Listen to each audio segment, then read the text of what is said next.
ہر عبادت سے برتر عبادت نماز، ساری دولت سے بڑھ کر ہے دولت نماز، ہر عبادت سے برتر عبادت نماز۔ الحمد للہ رب العالمین والصلاة والسلام على سید الانبیاء والمرسلین، اما بعد فاعوذ باللہ من الشیطان الرجیم، بسم اللہ الرحمن الرحیم۔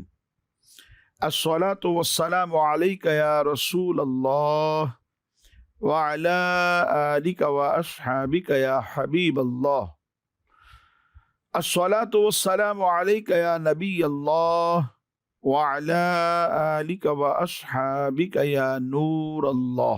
حضور نبی مکرم رسول محتشم صلی اللہ تعالی علیہ وآلہ وسلم کا ارشاد پاک ہے، جس نے مجھ پر ایک بار درود پاک پڑھا، اللہ تبارک و تعالی اس پر 10 رحمتیں نازل فرماتا ہے، اور جو مجھ پر 10 مرتبہ درود پاک پڑھے تو اللہ تبارک و تعالی اس پر 100 رحمتیں نازل فرماتا ہے، اور جو مجھ پر 100 مرتبہ درود پاک پڑھے تو اللہ تبارک و تعالی اس کی دونوں آنکھوں کے درمیان میں لکھ دیتا ہے کہ یہ شخص نفاق اور جہنم کی آگ سے آزاد ہے، اور اسے کل بروز قیامت اللہ تبارک و تعالی شہداء کے ساتھ رکھے گا۔ صلو علی الحبیب صلی اللہ تعالی علی محمد صلی اللہ تعالی علیہ وسلم۔ پیارے پیارے اسلامی بھائیوں اور مدنی چینل کے ناظرین، ہم اپنے پروگرام احکام نماز میں آپ کو خوش آمدید کہتے ہیں۔ بیان سننے سے پہلے حصول ثواب کی خاطر اچھی اچھی نیتیں بھی فرما لیجیے کہ فرمان مصطفیٰ صلی اللہ تعالی علیہ وآلہ وسلم ہے، نیت المؤمن خیر من عملہ، مومن کی نیت اس کے عمل سے بہتر ہے۔ مدنی چینل کے ناظرین، نماز نور ہے۔ اللہ کے پیارے محبوب سرور دو عالم صلی اللہ تعالی علیہ وآلہ وسلم کا ارشاد پاک ہے، جسے حضرت امام مسلم بن حجاج القشیری رحمۃ اللہ تعالی علیہ نے اپنی کتاب الجامع الصحیح للمسلم میں نقل فرمایا۔